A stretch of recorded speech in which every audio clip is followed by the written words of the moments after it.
Hello guys, and here is the second part of our application, the dashboard which displays altcoins prices between different exchanges. For client, we're gonna use React.js, and to generate web-based React.js application, I'm going to use Yeoman. It's a set of templates which allows you to kickstart your project quite fast. So yeah, let's start. At first we need to create place where we're gonna put our React.js application. Let's call it web app.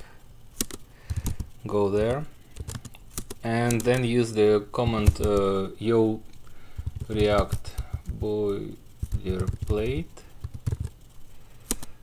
which helps us to generate application. So let's call it dashboard. We actually need only Bootstrap, so leave it, and we're gonna use React.js version 0.13. In this template generates component, the application component, which uses only React.create class, which is kind of obsolete way. You still can use it, but it's better to move to the modern way of creating React.js components using ECMAScript classes. So we should have it already here. In here. So it looks like a very simple React.js application. Just hello React. Yeah. Also, index generating index HTML, very simple. Yeoman generates also gulp script, which allows us to run a development server where we can test results immediately. We can run it using gulp dev, and it creates a browser window. And if you change something inside our code, the page will be reloaded automatically, which is amazing. It speeds up process a lot. Hello React. Cool. Good. Make sure it's working. We can change something like not hello React, but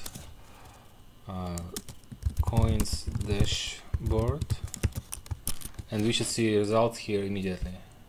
Oh yeah, nice. So let's start this integrating pusher to our JavaScript application. If you go to the pusher dashboard, you can see here very easy way to kickstart your client in JavaScript.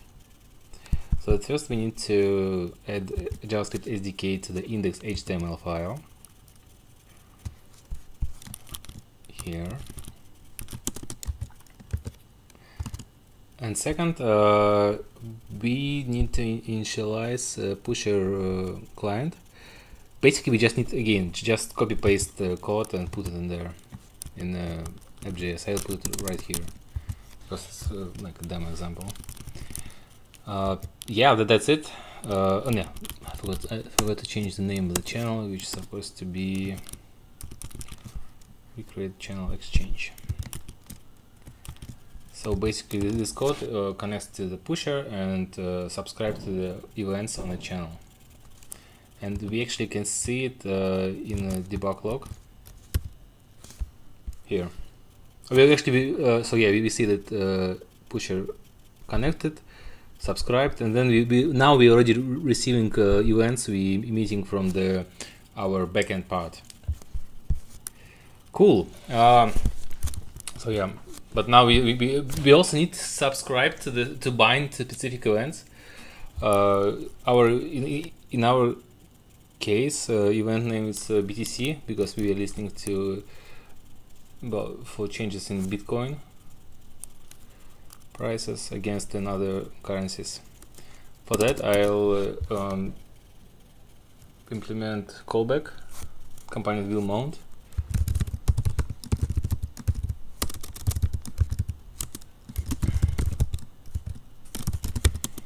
where I will create where I will bind to the event and set state for this component. So we need to persave our self, and then we can do channel dot bind name BTC and our callback function, which accepts data. Then we do self dot set state data. Okay. Of course, we need to initialize. Oops, it's broken now. We need to initialize. We need to initialize state. So it's init get initial state. Now the callback. We should return data empty data object. Okay.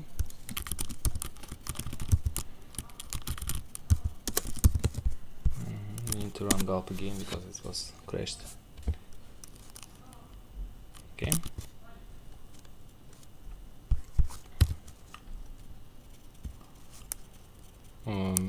Okay, seems like no problems, no errors so far. And if we did it correctly, if we set the state correctly, we can access the state in the render function. Let's try to output data, but before I want to make a shortcut. I want to say instead of writing this dot state dot data, we can just say data next time. And let's output it.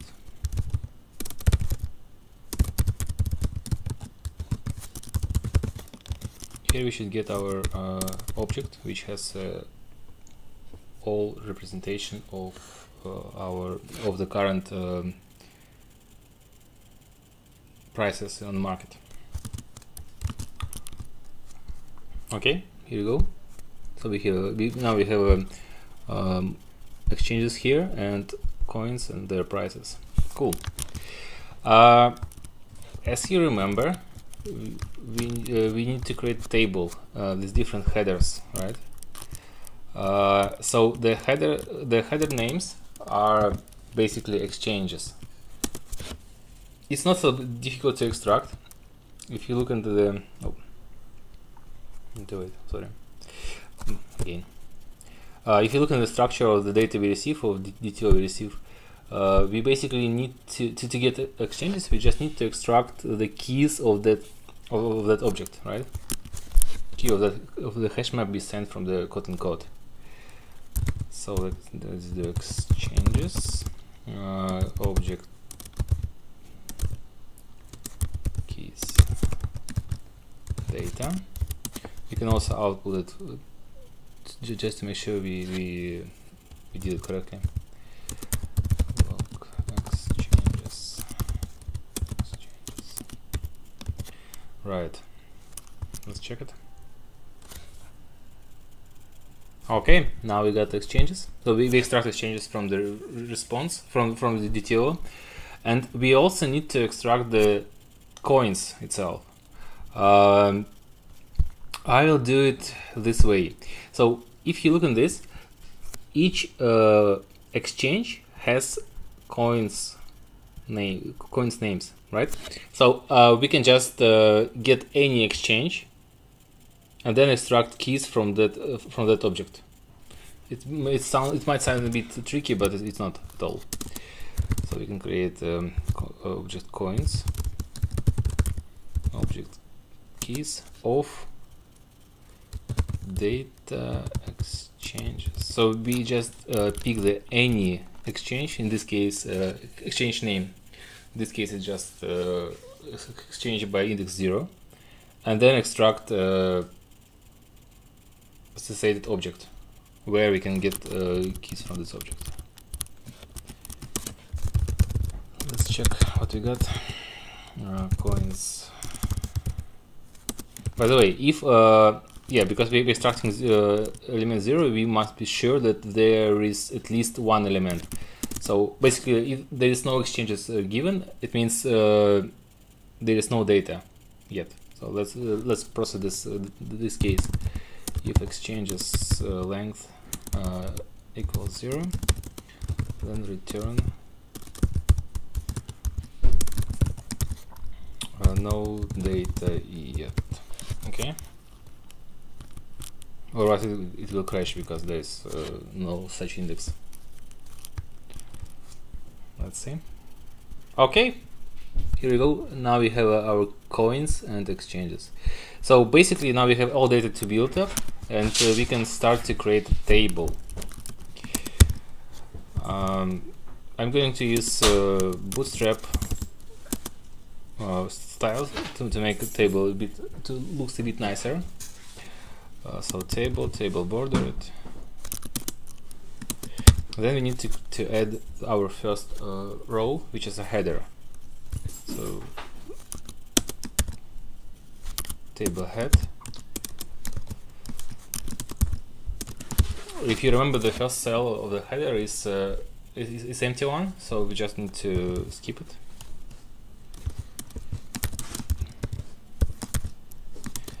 Others are basically name of the exchanges. So we can map them as table header E. Cool. Let's check it out. No data off. So now we got our headers, the exchange names. Now we need to build the name of the coins on the left side, on the first row.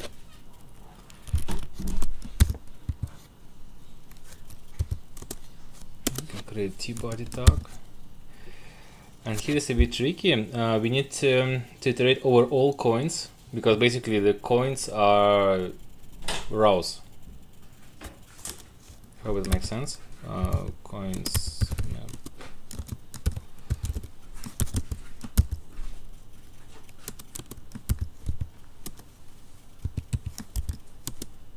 And the first cell in a row is coin itself, so we need to display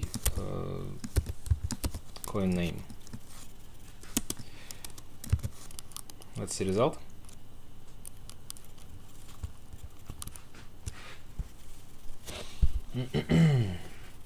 Okay, that's what we expected, aren't we? Now we just need to fill this table. So we need to iterate over all exchanges again.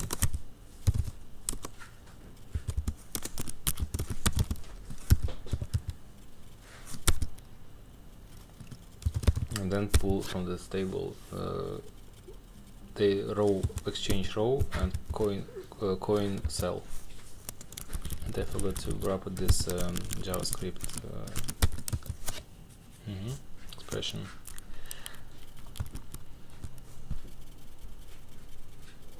Whoa, something shows up.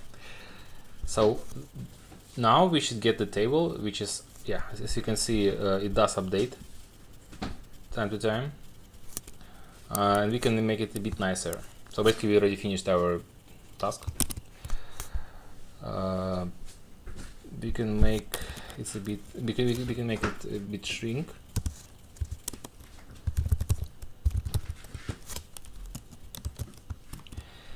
And actually we can make the transition between values animated, like you've probably seen it in videos when traders do their trading.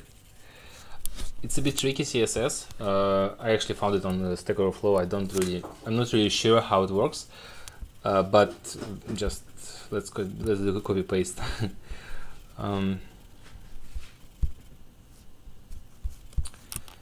We need to create a keyframes in the CSS. It's like an extra thing, but it's nice to have to feel that the task is finished, visually finished.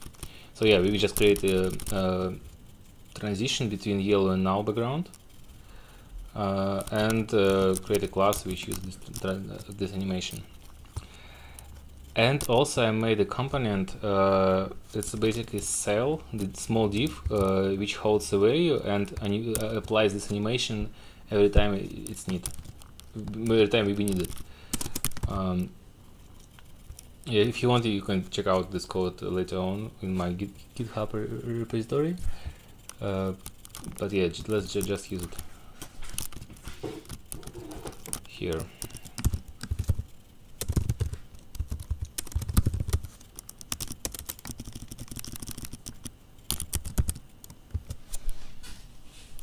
Now you should see nice animations between transitions. Oh, it already fired up this or yellow color. Okay.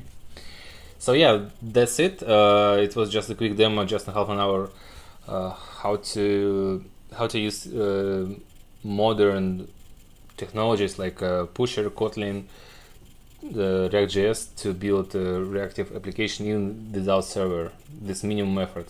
It's extremely good for proof of concepts, for prototypes, where you can just focus on actual logic, on the business logic, not on the code. Thank you for watching.